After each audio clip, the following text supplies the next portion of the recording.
Это мы считаем, что в первую очередь это восточная часть, абхазский интернат. Вот.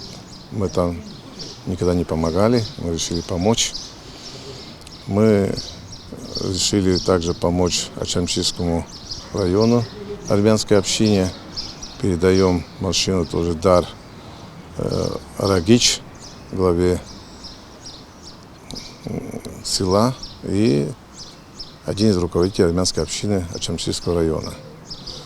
Мы передаем машину Гудовский район, село Агараки, главе администрации и депутату районного собрания. Одновременно эти непосредственно тоже одни из руководителей армянских общин.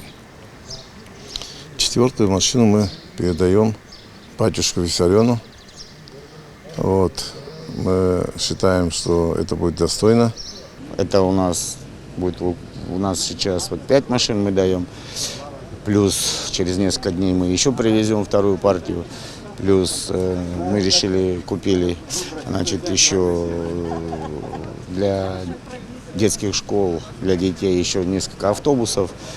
Я вас поздравляю.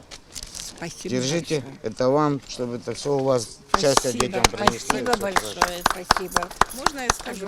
Да. От имени Министерства просвещения и языковой политики выражаем вам особую благодарность за вашу материальную такую поддержку. Знаете, приятно отметить, что есть такие люди, которые готовы оказать помощь и протянуть руку помощи. Это вам. Очень хочется, чтобы это все на счастье было.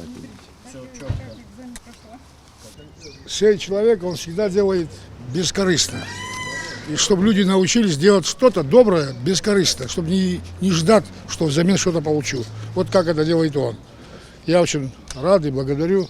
И дай Бог, чтобы так научились все делать. И тогда будет у нас мир всем.